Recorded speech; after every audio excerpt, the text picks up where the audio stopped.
very quickly very famous. This was the first LEED Platinum building in Asia, and it was built in India. The Indians were very happy that they had a platinum building, and it quickly became very reported in Indian press, even in America, in the US. This is the CII Subraji Godrej Green Business Center in Hyderabad. And if you look carefully, in fact, you don't have to look very carefully. You can see why it's called green. Yeah, you can see the photovoltaic panels. You can see the wind towers. You can see the green roof. Yeah, all the trademark signature elements of a green building. Before long, there was a burst of activity, and today there are something like 14 green building assessment tools in Asia. They are all modeled after LEED or some variation of LEED, and what they try to do is to influence the building sector to behave more responsibly. It should be said that in most countries, this is voluntary. Only in 2 countries in Asia, Singapore and Taiwan, is certification mandatory. It is the law. Every new building in Singapore has to be green certified. You don't have a choice. Yeah? It has become the law, the code. But in all other countries, it's up to you. You decide as a developer if you want to invest in certification. You decide what is the value of certification and how it affects your bottom line or your consumer. So here are some of the numbers. In India, for example, there are 480, well, there were, and I get tired of updating these numbers. They keep changing every year, and I think the numbers are not so significant, so I've stopped updating them. But this was 2014. 2 years ago, the numbers were 480 buildings that are certified, another 2,800 on the way, with the 2 rating tools that are from India, Griha and LEED India. Yeah. In China, as of end of 2013, there was something like 719 buildings that were certified with CGBL, that's the Chinese Green Building Rating System, and LEED. Another 2,414 were on the way. So, if you go to a conference in India, they're all very happy because they have so many hundreds of buildings certified and so many thousands more on the way. But what do the numbers really mean? Yeah. When you look at the activity that's been taking place in India, for example, over the last few years, this number actually translates to only 6.9% of the total new commercial and residential space that was built between 2003 and 2013. In the case of China, this number is even far smaller because China had a much faster pace of development than India, and the figure is at something like 0.7% of all buildings are green certified. So on the question of impact, on the question of pure numbers, they are actually very, very small, even though every time you go to a conference they show you the certification graph, it's going like that. Yeah. But in real terms, these numbers are not making a big impact. But the problem is not just how many green buildings are there, but what does a green building do? So I did a survey with one of my students of all these certification tools, and this is what we found. That the most important question, the most important thing that a green building tries to deal with is energy. The second most important are things like ecology, water, materials, management, and indoor environmental quality. And then there is a third group, like site, transportation, construction, waste, and pollution, which get less marks. Basically, this is a calculation of how many points are given by certification tools for different things. And this is a summary of the tools that were studied. Yeah. Now, my problem with this is that it creates a culture of dependence on technology. Let me give you an example. Lotus, which is the green certification tool for Vietnam, gives you the same number of points whether you buy energy efficient lights or whether you design for daylight. The same number of points. I think this is a problem. It's a problem because designing for daylight is a lot more difficult. To do it well is a lot more difficult than to buy a few LED bulbs. Yeah. But yet, the weightage that these tools give the passive principles, the things that architects do, is equal, if not sometimes less, than procurement of technology.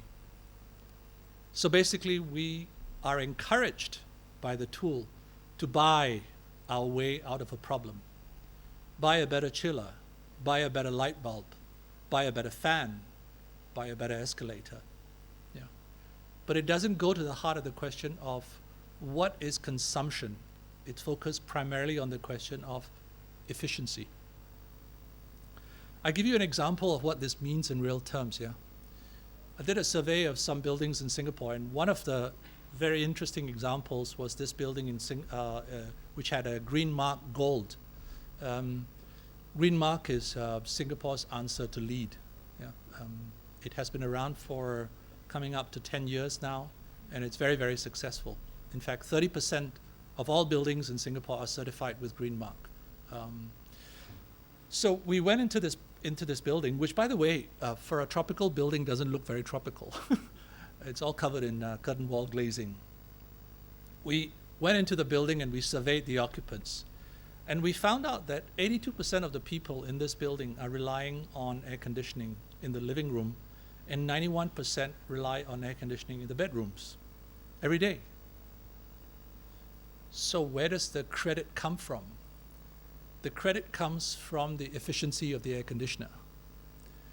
You are green mark gold because you have very efficient air conditioners, not because you have very efficient people.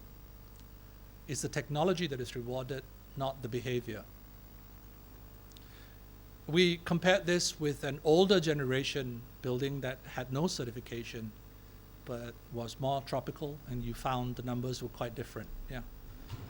People were using less air conditioning. Actually, this building was very strange because my student went in and she met one of the residents, and she was told by the resident that she runs the air conditioning 24 hours, even when she's on holiday. So my student said, "Why do you do that? Why do you have the air conditioner running for 24 hours? She says, "Oh, because I have all this really expensive photographic equipment. And I don't want my photographic equipment to become moldy. Because in Singapore we have humidity, very high humidity." So she was using the building, the apartment's air conditioning, as a dehumidification system for her camera, for her very expensive cameras. This is weird. It's weird because the logic is completely wrong. How do you persuade somebody who spends $4 million on an apartment building, on an apartment in this block, to save $200 on energy every month? The numbers don't make sense. Yeah. So the logic of green certification, which is driven by the idea of energy efficiency and cost savings, doesn't have any bite. Because if you are wealthy, we were just talking about energy poverty in the research. In Singapore, it's the opposite. It's wealth and the cost of energy and the cost of doing something. In many Asian economies, energy is subsidized artificially. Yeah. If they took the subsidies away, they would have riots on the street. But it is subsidized, and that creates an artificial suppression of prices, which takes away the incentive for real energy savings. I met with this gentleman for the magazine. I write for the magazine, and I interviewed him. He's from the United Nations, UNEP, Arab Hobla. He's in charge of sustainability and all the advocacy work that they do at UNEP. And I was talking to him about his experience in Asia, and I said, how difficult or how easy it is for you to persuade people. He said, governments are not the problem. The problem are the people. And he gave me an example. He said, somebody I met in Asia said to me, I want to buy a hybrid car because I'm really concerned about environmental issues, So then Arab thought for a minute. He said, hang on, so how many cars do you have? And the guy said, this will be my fourth. Yeah, the fourth car will be the hybrid car. So consumption, not efficiency, is the problem. Green tools reward efficiency, not real consumption. If we look at what has happened in Asia in the last couple of years, these were the carbon emissions in tons per capita in different countries in Asia. You can see that developed countries like Singapore and Japan and South Korea had very high CO2 emissions per capita. Developing countries like China and India had much lower numbers. Yeah. Since then, in 2013, the new numbers have come out. India has gone up from 1.38 to 1.9. China has gone up from 4.92 to 7.1 metric tons of per capita. Actually, the numbers don't look so bad until you realize that actually now China is the world's largest emitter. It was responsible for 27.1% of total world emissions, carbon emissions. Yeah. And however, the per capita emissions in the US are still 2.5 times bigger than China. If China were ever to catch up with the US, our global emissions would be 43% higher than they are today. China is, of course, saying that it will do its part on the Paris Agreement. It's going to switch to renewable. There is a long journey between policy and implementation, so let's keep our fingers crossed that they are successful. I really hope they are. But it's not been easy, yeah, in a big country like China or Vietnam for that matter, to translate these ideas into actual action. So, green, somebody very ironically said, green is a slower way to die.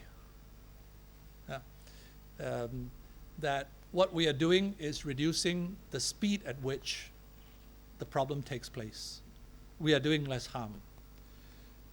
Bill Reed, who made this wonderful diagram, and I like this diagram very much, shows how far we are from the reality of sustainability when we talk about green, because green is just improving the margins a little bit from where we are today, but it's not getting us to where we want to be. And so to be sustainable, we need to do no harm. No? Oh, this is a very difficult question to answer. How do we do no harm?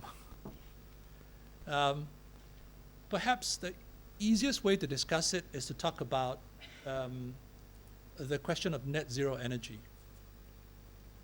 And there are projects across the world, but in Asia as well, that are pursuing net zero, meaning they produce as much energy as they consume. Yeah. I will show you some examples in Asia, which are quite interesting. But before we get to that, this just gives you an overview of energy efficiency, just so you understand the figures in context. A typical office building in Southeast Asia will consume about 240 kilowatt hours per meter square per year. These projects are examples of buildings that were produced by the energy efficiency movement of the 1990s. They're all projects that were produced in the late 90s, and they all showed that it was possible to reduce energy by 30, 40, 50%. How they did it was largely through efficiency of systems, which is to say that they bought better chillers, they bought better lights, and so incrementally they were able to reduce consumption over what was typical. Then in early 2000, we saw the first building that broke the 100 kilowatt hours per meter square per year threshold for energy consumption. This, by the way, is a fully air-conditioned building. So for a fully air-conditioned building to consume less than 100 kilowatt hours per meter square per year was like breaking the sound barrier, right? Nobody thought it could be done until it was done. And then we realized how stupid we were because it could be done quite easily. But okay, 100 kilowatt hours. How did it do it? You can read on the right. Still very technology driven. Better lights, better air conditioning, better fans, high performance facade with shading and insulation, better building management system, underfloor displacement cooling, meaning instead of throwing air from the top, it comes from the raised floor, all driven by technology. Then came the next shocker, which was the green energy office building, which brought the number down to 64. Most of the items on this building are pretty much the same, except that they started to rethink air conditioning. So instead of using conventional air conditioning with cold air supply, they started to use radiant cooling. You have radiant heating in Europe. We have discovered radiant cooling, and we love it in Asia. Of course, radiant cooling is a big problem in humid climates.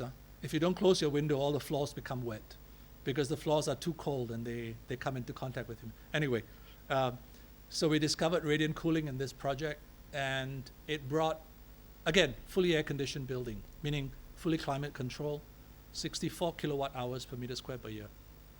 It also had quite a lot of solar PV. Then the ST Diamond building, which was about the same, but it was a lot more flashy. It had more ideas. It was also green certified. There were a lot of ideas about water and rooftop greenery, blah, blah, blah. So it became a very big symbol of what you can do with green. The one that everybody was excited about was the first net zero building in Asia, in Southeast Asia, and this was in Singapore. This is the Building Construction Authority's net zero building at the BCA Academy. They have a teaching academy, and of course, if they're going to teach green, they have to show them how it's done. So they converted one of their buildings to a net zero building. And the way it gets to net zero is, first of all, it keeps a lot of the loads down. Many of the spaces are not air conditioned. They are naturally ventilated and daylighted. Yeah. So in the new battle for net zero, we had to go beyond equipment efficiency. We had to go back to architecture.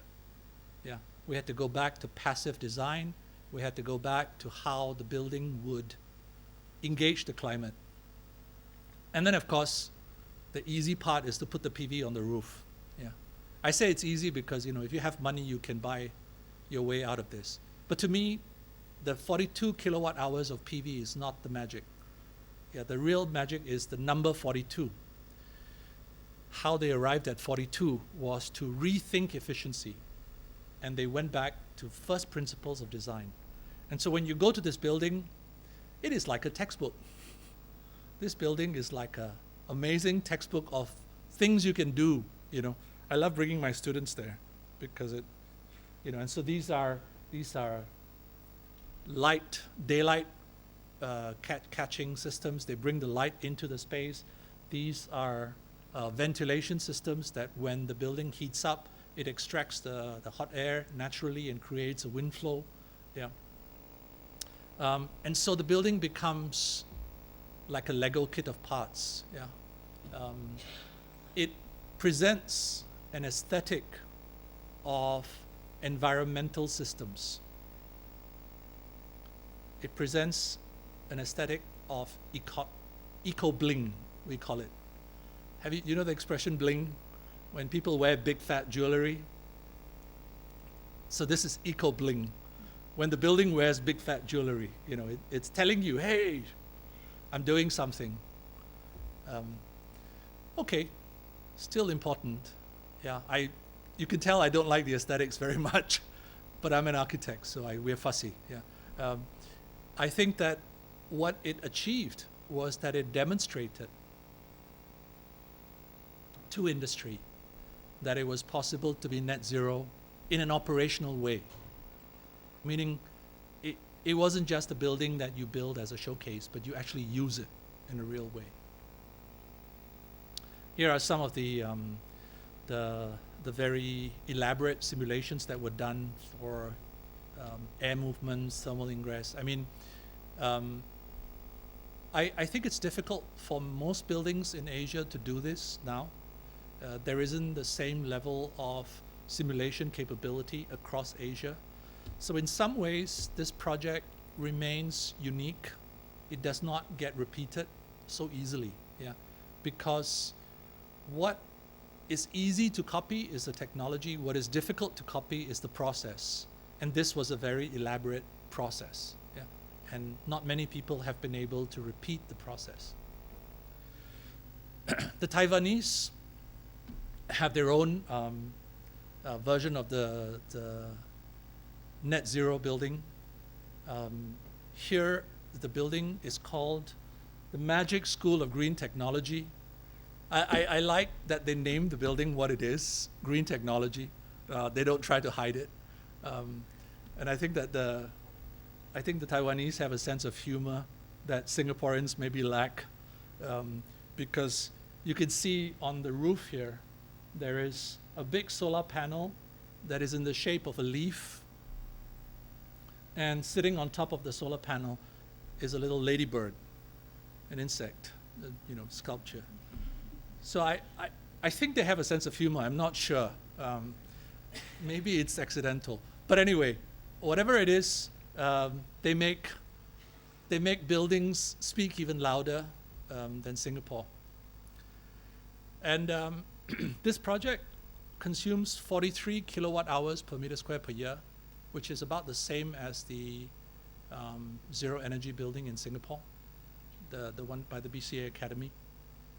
But I don't think they're net zero.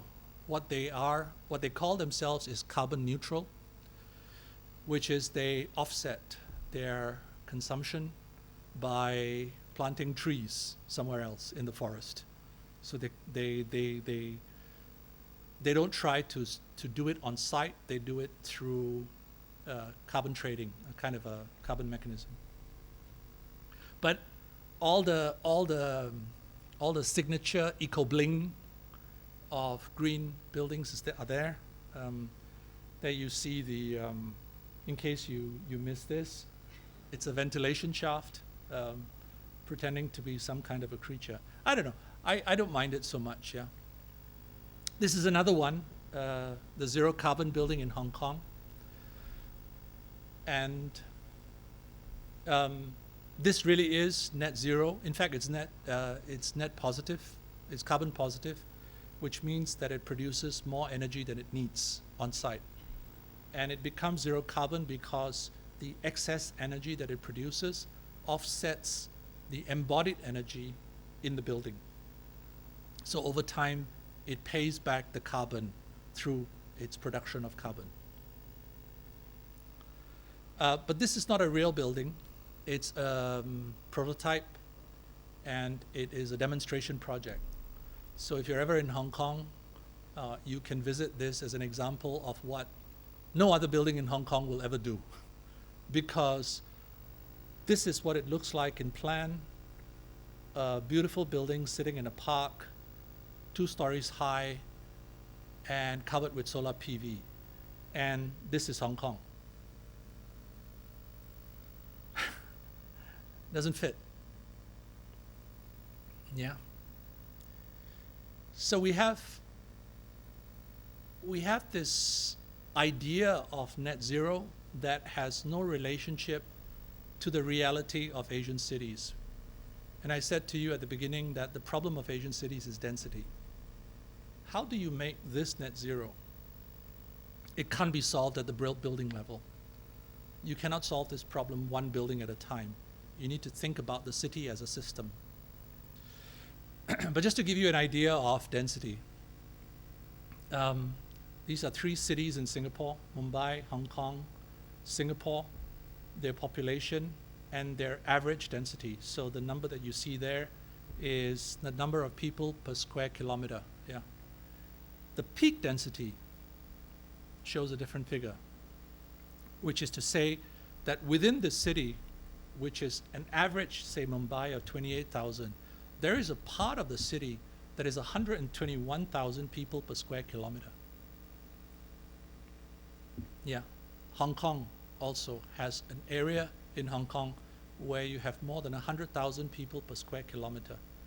Singapore doesn't have this kind of peak density. Yeah. Singapore's density is much more distributed.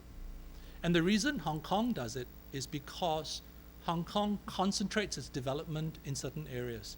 So when you go to Hong Kong, there are many, many parts of Hong Kong that are parks and nature reserves. They're reserved. You cannot build on it. But they count as part of the territory of Hong Kong. So if you take the total area of Hong Kong and the number of people, you get a very nice figure. Singapore and Hong Kong seem to be very similar. But if you look at where they are building, where they put the people, the numbers are very, very different. Hong Kong is very dense compared to Singapore. Yeah.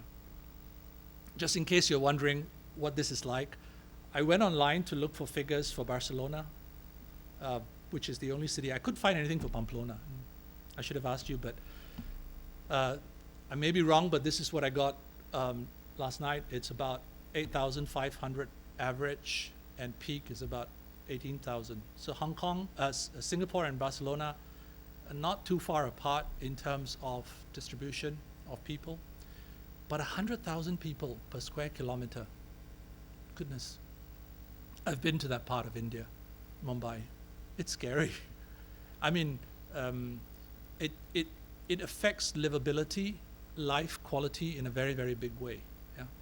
The only city in the world that probably, the Western city that understands what it's like in Asia is New York, where the peak density in Manhattan is almost 77,000 people per square kilometer. Yeah. This is the problem of one building at a time. How do you achieve sustainability if you are tackling one building at a time? Here are some other numbers on what Asia is facing. 100,000 people move into the city every day, about 37 million urban migrants. For this, you need 20,000 homes per day, new homes. Yeah. Why do they go there? Why is there this mass movement of people from the countryside into the city? It's very simple, yeah. It has to do with quality of life and wealth. If you look at the Human Development Index across Asia, HDI is a measurement of quality of life, and it's an aggregate by the United Nations which looks at things like mortality, health, education, etc. Yeah. The countries with the lowest HDI, countries like Pakistan, Bangladesh, Myanmar, are also the ones that are the least urbanized, meaning the majority of the people are living in villages or in small towns. Yeah. The countries on the far left, which have the highest HDI, yeah, are also the ones that are the most urbanized. 80% of GDP in these countries comes from urban economies, which means to say that wealth and well-being, if you want to be wealthy and well, you have to move to the city, because the countryside is not where you can make a living. It's getting harder, yeah. So the prediction is that by 2050, 64% of all Asians will live in the city.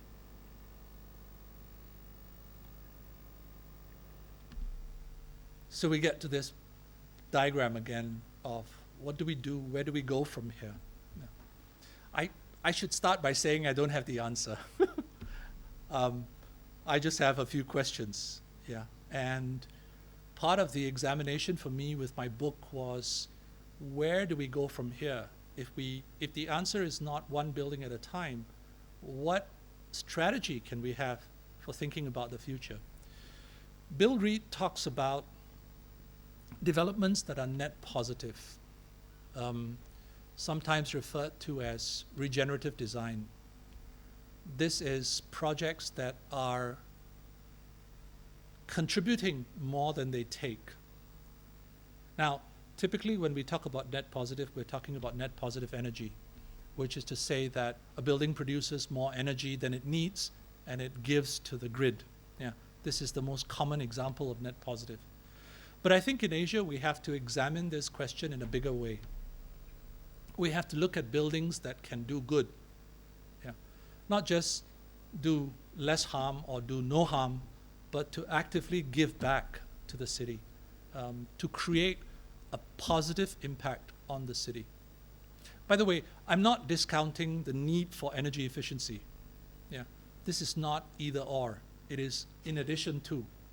Of course you have to be efficient. Of course you have to use renewables. This is not to say forget about all that. But I think we need to do more than just think about this. There has to be another step in our thinking. And I show you a few examples of this. This is a very famous project in China, in the city of Shenzhen, by architect Stephen Hall. And when he was invited by this developer to build a project of importance, of significance, instead of going vertical, he went horizontal. But before I show you what he did, it's important to understand the context in which he was acting. Shenzhen is probably the most crowded city in China, yeah, with a population density, an average population density of 7,500. The city is starting to see very serious environmental and resource problems with its development. One of the main problems is to do with water, yeah, the pollution of the degradation of water systems, yeah, the shortage of clean water. So what the architect did in rethinking the typology, and you know, in China every day you read about the new building that's taller than the last one. Yeah, it's like a race to build tall and taller. Yeah. Here he went horizontal. This building is often referred to as the horizontal skyscraper, and he lifted the building off the ground to create a public park. So the separation of private interest from public interest is articulated through the form of the building. Now, in most developments in Asia, when we build this kind of developments, we put a fence around it. We say, here is my hotel and here is my office building, here is my shopping center. You want to pay $5 for a latte, you can come in. Otherwise, bye-bye. But here, it was a gesture of generosity, of giving something back to the city, of creating a green space that did not exist before. So while the people that do the business in the office building work upstairs, the rest of the public in Shenzhen can use the grounds as a park, as a green space. Yeah, don't forget, the story of Shenzhen is that it's supremely crowded and polluted. Yeah. In a place like that, this is incredibly important. The other thing that happens is that the building becomes part of a hydrological system. Yeah. So the landscaping has all these landscape elements that we read about, you know, bioswales and bioretention systems. But these are all plugged into a larger network, which cleans the water that goes through the site into a municipal system. So you have, I mean, okay, I'm going to be realistic and say that this probably doesn't make a big difference because the rate at which Shenzhen is polluting the water is probably more than one building can handle. It's only one building. To me, the significance of this building is the model of development that it represents. Yeah, not what one building can do, but what is the boundary between private interest and public good. Right now in Asia, if you have the money, you are entitled to own the land. You are entitled to do anything you want on it. There is a very sharp boundary between what is public and private.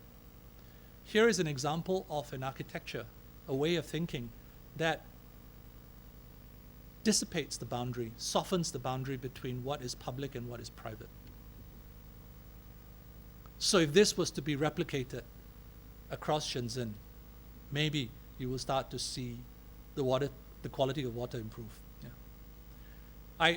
I'm not making an argument for a lack of policy. We still have to stop industry from polluting the water. Yeah. But what do buildings do as individual buildings that contributes to the good, the common good, is another important question. Here is a very interesting project in Singapore. This is the Bishan Park by Atelier Dreicycle.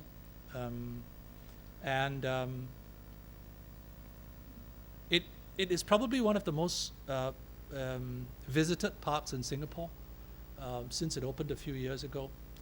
And certainly it's become a role model for how to transform urban hydrology. So the story is something like this. This used to be a large concrete canal. Yeah. It used to be a stormwater canal for bringing water from the middle of the island to the sea as quickly as possible. Because in the 70s, our engineers who were designing the city believed that speed was the answer, that the faster the water moves, the better it is. So you have to discharge the water as quickly as possible. What Dreicycle, together with National Parks Board and various other people, did is that they began to rethink the paradigm. They said, it's not about discharging the water quickly, it's about slowing the water down by natural means. So this park, which used to be a concrete canal, was made into a natural river, into a hydrological system that absorbs and keeps the water for as long as possible. So the park is designed to be like a flooding plain. Yeah. This is before and after.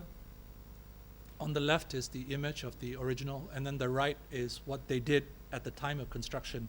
But to get a full idea of the impact of this, this is a view of the park from an adjacent building before and after. What has happened as a result of this is that two things. One is that this park has been very attractive to biodiversity. Where you have fresh water and you have greenery, you see birds and butterflies. We actually now have otters.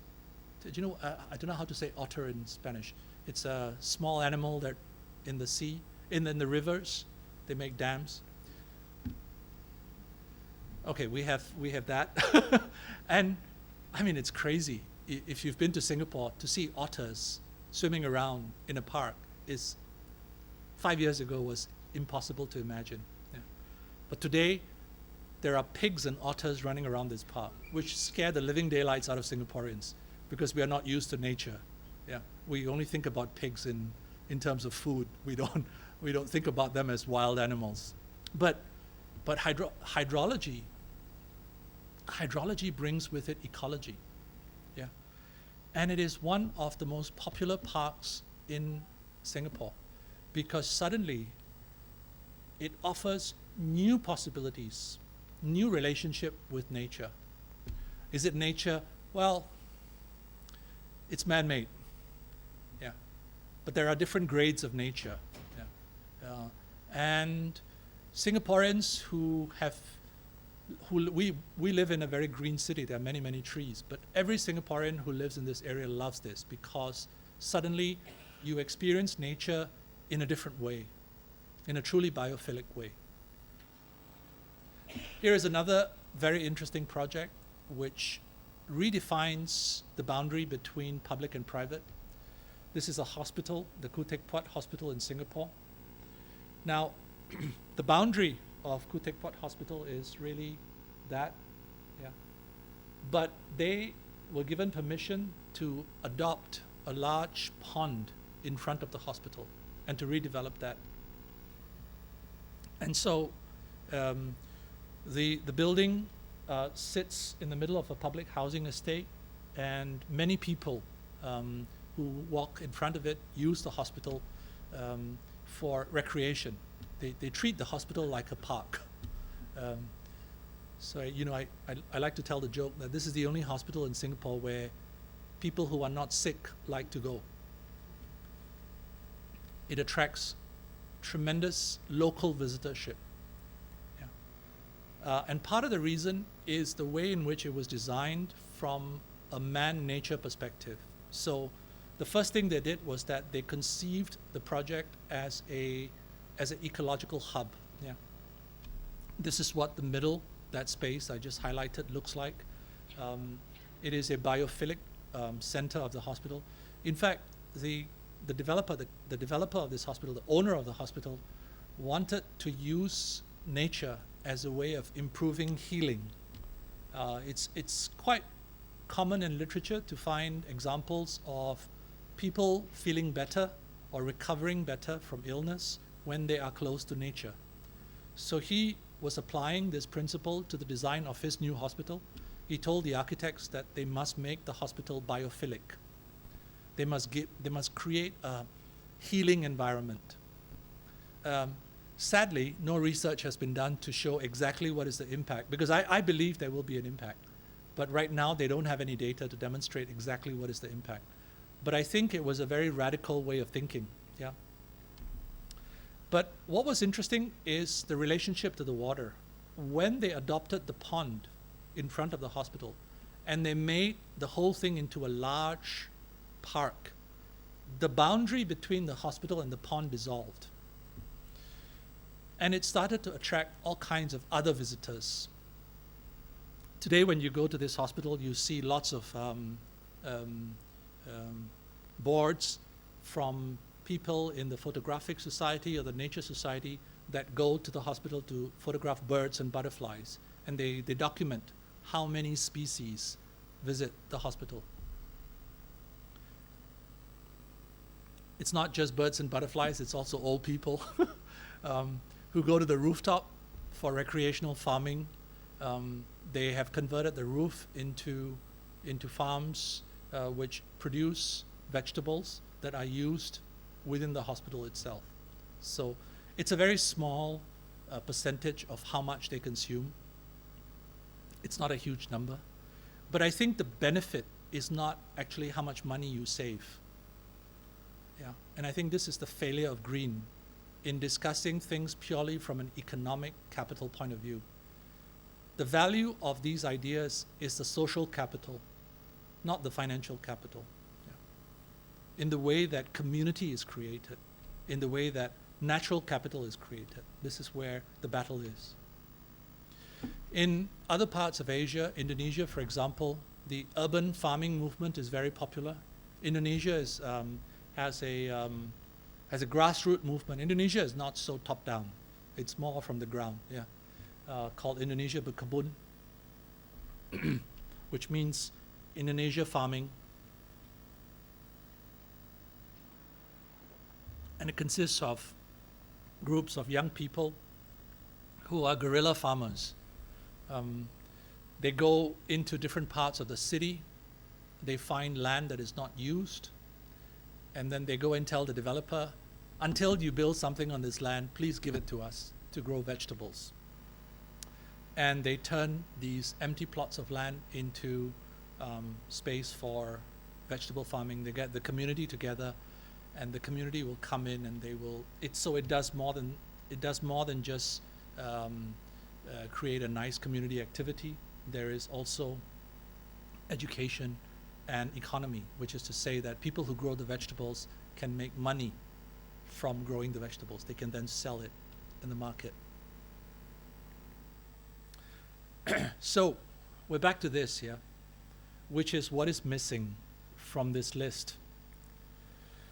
Actually, we're starting to see in green tools in Asia a new set of criteria which are becoming important for some green tools, like community. If you build a project in, for example, in Vietnam, Lotus recognizes community. So if you make a project like Khoo Teck Puat Hospital in Vietnam, you will get points under Lotus because it recognizes the value of community, of social capital. It recognizes the value of adaptation and mitigation. For example, the Bishan Park, because it helps to control flood, it provides resilience to the city. it will be valued, and it recognizes the value of local economy, which is how people can make a living. So the Indonesia Berkebun movement would get credits under Lotus, but none of the others. None of the others will recognize all of this. Yeah? And I want to point out that the size of the circle represents the weightage of the tools to these ideas. Yeah? So these are new ideas that are coming, but they are very, very weak. So back to my original question, which is how important is the balance between humans and nature in the design of green buildings? How does the picture in the background compares with the pictures in the foreground, which is a list of LEED certified buildings in India? I did a study recently asking people what they thought was a green building. These are not architects and engineers or developers. These are just people who use these buildings. And we surveyed over 2,000 people in Singapore. And most of them described a green building as a biophilic building, which is to say that the building offers a connection with nature and with the outside world. That means the inside and the outside are connected.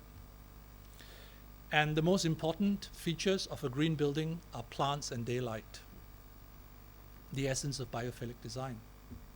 Interesting, huh? Because I think it's interesting because very few rating tools recognize the value of biophilia. It's almost not mentioned in any of the tools. Yeah. And yet when you ask people in the street, what do you think is a green building? Oh, they don't say energy efficiency. They don't talk about water efficiency. They don't talk about the COP of your chiller. They talk about daylight and plants. That is what affects them. And that is what they think a green building ought to be. When they were asked to pick which features or attributes of a building reduces their stress, 6 of the top 10 turned out to be biophilic as well. The presence of plants, views out, access to daylight, water features, courtyard spaces, sounds of nature. Only 3 out of these correspond with what green building certification requires: noise control, air quality, and temperature control. That means to say that there is a big gap between the way people who use buildings think about environment and green versus the developers and the regulators who create the systems that produce these buildings. There is a gap, yeah, of mindsets. The most biophilic tool in Asia is Lotus, the one at the bottom from Vietnam, which gives 18% of all its points to natural systems or biophilic features. And the least biophilic tools, which account for 5% or less, are Griha, LEED India, Trees in Thailand, and Green Sri Lanka. On the whole, it should be said that Asian tools, green tools, do not value the human-nature interface. Biophilic principles are undervalued, either missing or misplaced in a category other than well-being. So daylight, for example, is parked under energy. Why? Because if you have daylight, you use less electrical light. That's not the same as saying daylight contributes to human well-being. It's to say daylight reduces the need for electrical light. Different logic. And because these tools drive the definition of green, it follows that the green building in Asia does not actively seek biophilic design as a pathway to well-being. So my book was really a critique of all of this. I found different projects in Asia. I have to say many of them were not certified. Some were certified, but most of them were not certified. And from these projects, I extracted what I call principles of sustainable architecture. I use the word emerging very carefully because I don't think these are dominant principles in Asia, but you see them in different projects, in different architects, and they are coming to the surface. They're fighting against the definition of green to present a different point of view of what is important. I'm going to show you a few projects from my book. This is a green school in Bali, exceptional project. John Hardy, who founded the Green School, he's a Canadian who lives in Bali, and he made jewelry. He was very successful making jewelry in Bali, and he retired. He sold his company, and then he likes to joke that I made the mistake of seeing the movie Inconvenient Truth by Al Gore, which was very inconvenient because he felt he could not retire anymore, and he had to do something with his life. So he created a school, and he created a school that would do two things. One is that it would be a showcase of sustainable thinking. And so this building is built from bamboo and local craft. Yeah, I know it's difficult. Photographs are difficult to do justice. And if you are ever in Bali, please make a visit to the Green School, because I have never seen bamboo used like this before. It's like a cathedral made from bamboo. It's amazing, and it uplifts your spirit. It's so positive. It has such a positive impact on your perception. What he did was that he created a local economy with this school, which is to say, he gave to farmers in Bali bamboo seedlings, young bamboo shoots, and he said to them, keep this in your land, and when it's grown up, I will buy it from you. I will harvest and buy the bamboo from you. So it gives them income. It uses their land, but it gives them income. Yeah. And now there is, in the follow-up to the Green School, the bamboo factory where they produce all kinds of things, furniture. I think they're even trying to produce a bamboo car. I'm not sure they'll be very successful with that. All kinds of things made from bamboo. But they have created a bamboo economy. And they have changed the way we, the architects, see bamboo. Because, frankly, bamboo was the material you used on the facade of the building as scaffolding when you are painting the building. You use the bamboo to construct the skin to climb. Now suddenly bamboo is sexy again. Yeah. Of course, the other thing about the school is its content, which is they want to train young people. It's an international school. They want to train young people to become environmental stewards. So the curriculum of the school is designed to teach them local craft, local art, to teach them an awareness of environmental issues.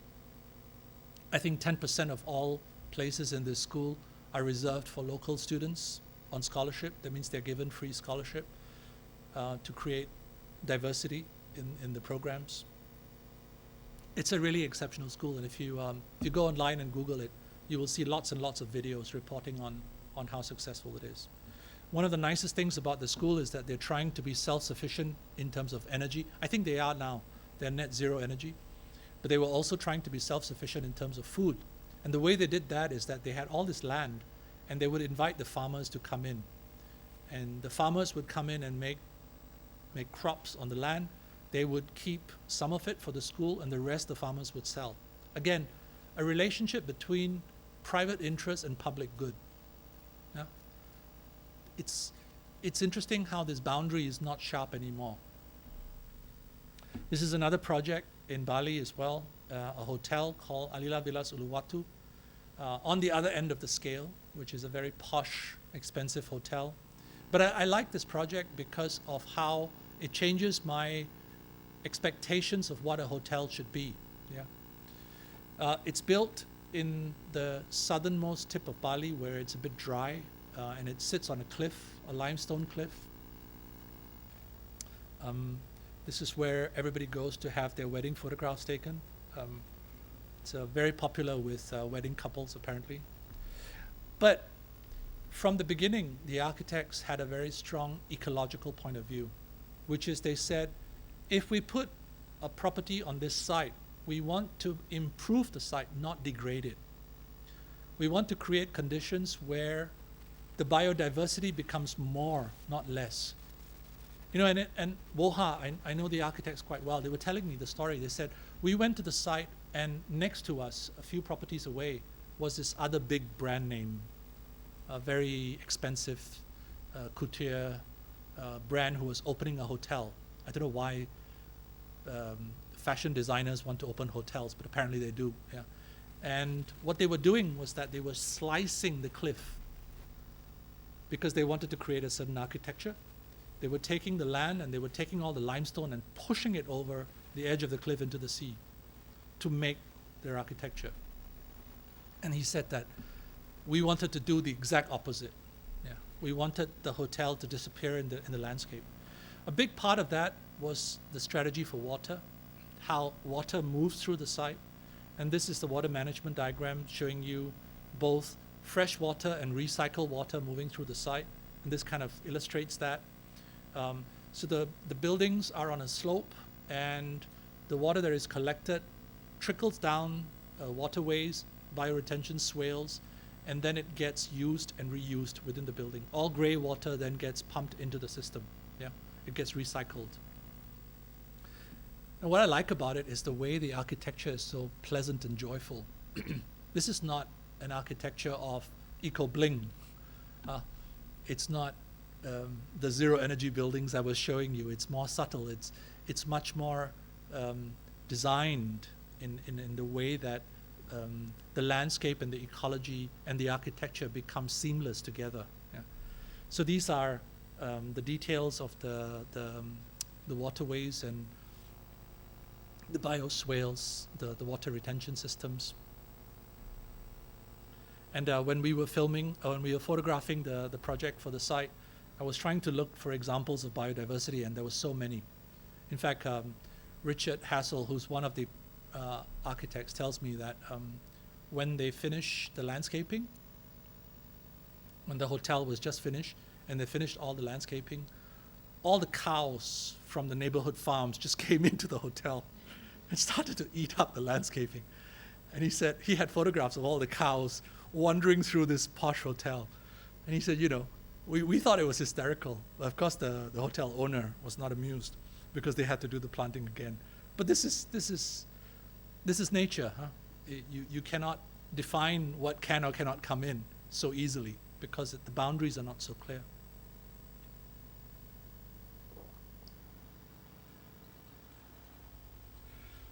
The material palette of this hotel is amazing.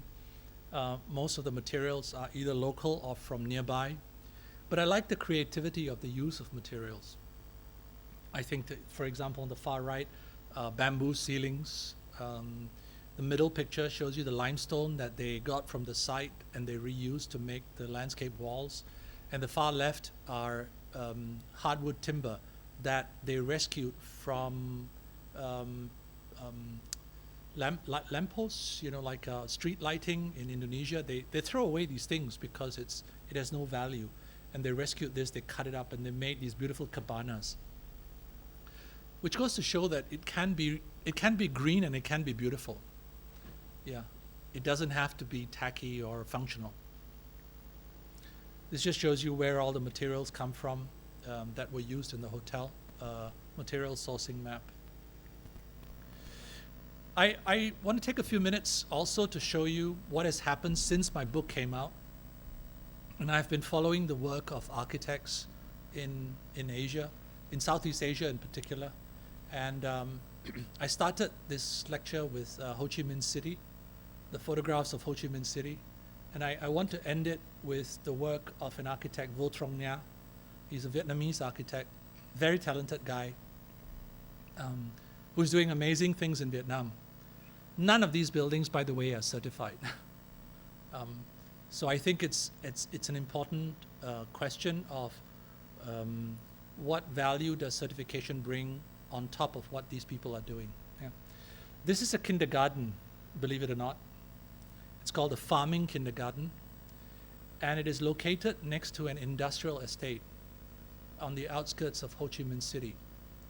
Now, many of the people that come to Ho Chi Minh City for work are actually farmers, and they work in the factories next to the school.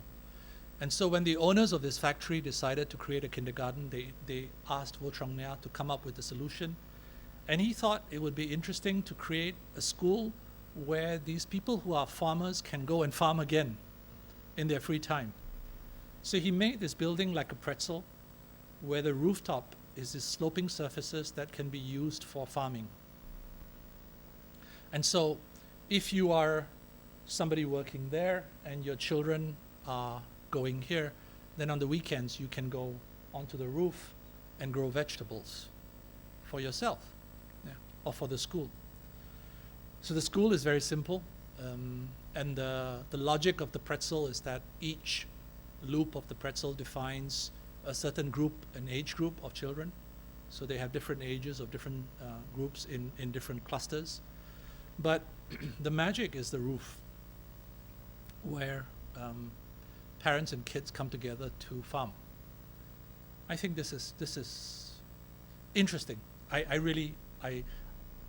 I'm not sure how easily this can be replicated, but if you've been to Ho Chi Minh City and you feel the dust and the pollution and the noise of the city, and you walk into this, it's a moment of wow, it really does. That's the bit I cannot show in the photographs of how it feels compared to what you just came off the street, how this feels in relation to that. Vo Trong Nia has been experimenting with the relationship of plants to buildings. Even before the kindergarten, he tries very hard to show architecture that integrates greenery in some way, fundamentally biophilic. Yeah? This is a house that has won many awards. It's called Stacking Green. It's a private residence in which the facade of the house is basically a series of planters. Yeah. Perhaps it's easiest to understand through this section, where this is the street level of the building, where the green facade becomes almost a filter for the noise and the dust that comes from the street. Yeah. But when you are inside the building, you experience daylight and greenery in the way that you relate to the world outside. Now, for those of you who are wondering why build a house so long and narrow in the middle of a city, this is very common in Vietnam. There is a typology in Vietnam called a tube house, which is to say the building is very narrow but very long. This is a common typology in Vietnam. And what Vo Trong Nia is trying to argue with his projects is that, yes, it's one project, but if you apply the logic of this project to many projects, it has the potential to transform the city. Yeah. So it is good for the occupants, yes, because they have a more biophilic world. But if the idea is replicated across the city in all the redevelopment that's taking place, then it changes the city in a way that is more than just one thing. This is another project by him called House for Trees. I think it's very ironic, the title, House for Trees. The people are quite secondary. I'm not crazy about some of his ideas. I think they tend to be a little ideological sometimes, yeah. But I like that he's experimenting. He's constantly trying new things, yeah. And in this, he basically makes the case that why should private property be not part of an urban ecological system? Yeah. Why, if everybody did this, then wouldn't the city fundamentally change? Yeah. As a house, I wouldn't want to live there though. I think it's a little too rigid. But okay, we don't quarrel. So I think he's a very interesting project, an architect to follow, Vo Trong Nia. I just came from. I was in Hanoi in January, where they had this green competition by the Vietnam Institute of Architects. They make every year a competition, and I was invited to be on the jury, and he won too many awards. It was embarrassing. Embarrassing because in a big country like Vietnam, there are very few architects who are thinking like this. Yeah. So every time he submits to these competitions, he always wins, because the jury has very little equal projects outstanding. Anyway, if you go on Art Daily, you can see all his projects. So we come back to Ho Chi Minh City, and for the magazine that I'm the editor, a few years ago we had an issue, and I said to them, I said, what would the city look like if we were to be more ecological, if we were to bring biophilia, greenery, back into the city? And I don't think we have the luxury in Asia of demolishing everything and starting from scratch. We have to build on what is already there. So I asked one of my students to Photoshop a photograph to see what a landscape would look like if we were to transform it with biophilic design, where we bring nature back into the city. Not nature, but a kind of an urban ecological system that values the presence of biophilic elements in the way that the city is understood. And this was the cover of our issue about 3 years ago. Yeah. I hope somebody in Vietnam saw it and thought, what a great idea, and went about doing something to change policy. But then I'm an optimist. Thank you very much.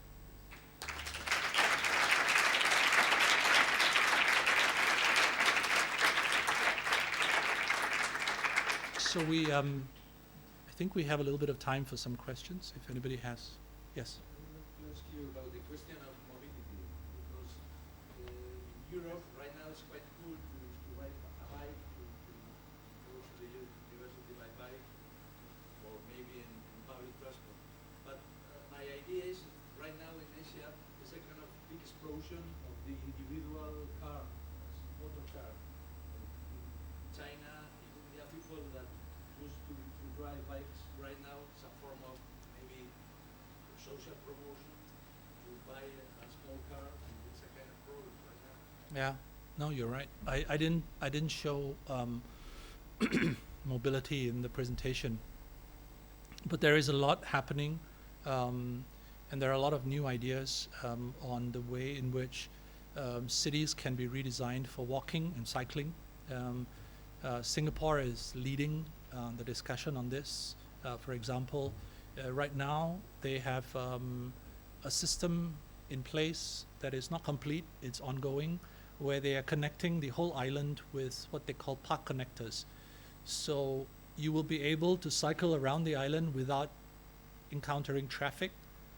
Of course, the big problem in cycling is safety with existing highways and roads.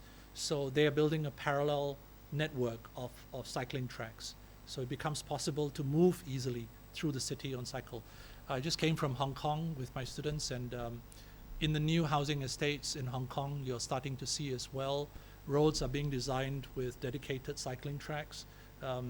We just published an article in Future Arc on a city in India, I forget the name, where they are redesigning the cycling network of the city. So yeah, there is a lot of interest in this. I think the climate is an impediment. Most of the time, cycling is seen as a leisure activity, not in the functional way that you see it in Europe, where you go to work on a bike.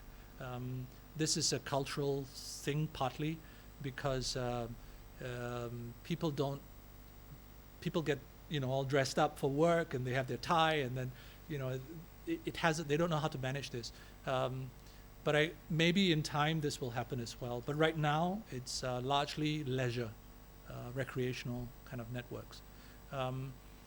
The real issue, though, is to do with public infrastructure of trains and buses. This is where investment is a problem for many cities. But also there's a lot of corruption. There's a problem when money comes in, it doesn't get used for what it was intended. So Jakarta has been talking about a mass rapid transit system for I don't know how many years. We still don't see it. Where the money goes, we don't know, because there are a lot of loans, and Asian Development Bank or World Bank will give money to build this infrastructure. It doesn't get built. But in places where mobility is carefully done, like Hong Kong, for example, Hong Kong is an amazing example of mobility. It is one of the best connected cities in Asia where you just don't need a car. Okay, they have a lot of cars because they have a lot of rich people, but you don't need it because you have so many options and everything is so connected. It's so easy to get from one corner to another by train or by bus. Yeah. And it's cheap, so it's affordable. If you look at the carbon emissions of cities, Hong Kong is one of the lowest because of their public mobility infrastructure, because a lot of energy carbon goes into the private ownership of car and the usage. Yeah. So yeah, I mean, there are things happening in different parts of Asia which are promising, and the cycling movement is very trendy now. Everybody's, oh yeah, yeah. Singapore is trying very hard to create a culture of cycling. You know, I visited this project in India once where it was LEED certified. To be LEED certified, you need to show that you are encouraging the use of bicycles, and then you have to provide a shower facility for people who use bicycles. Nobody uses it.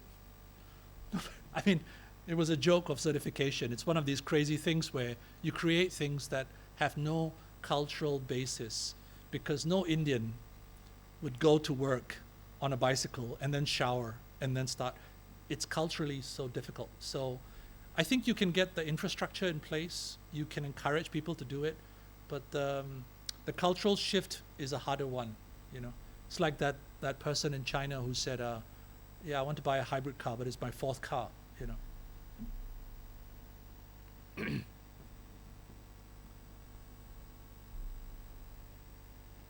Yes?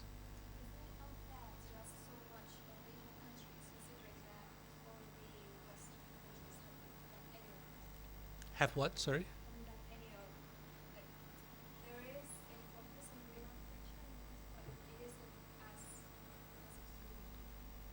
I think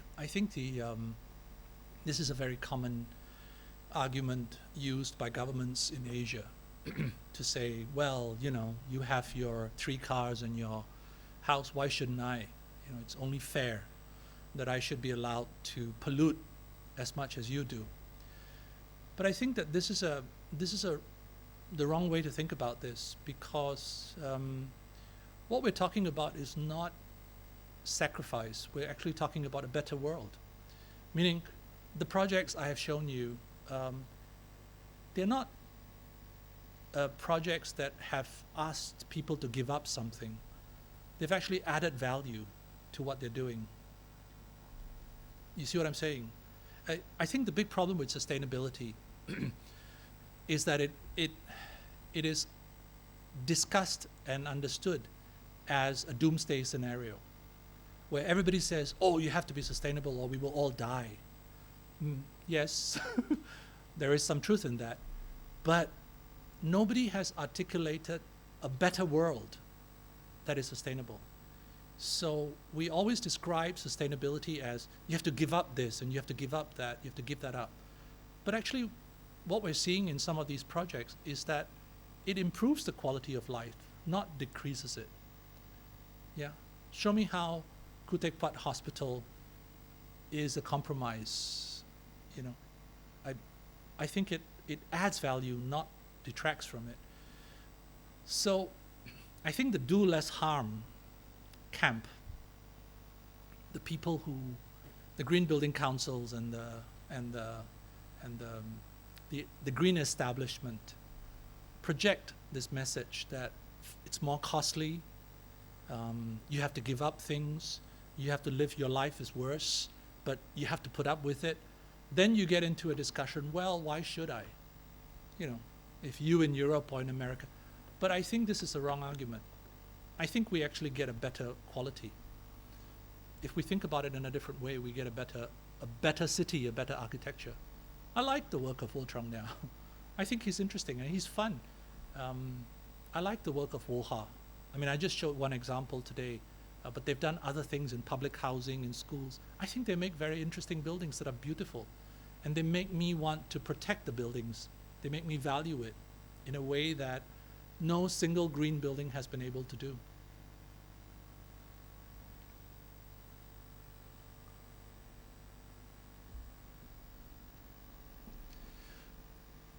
Anyone else?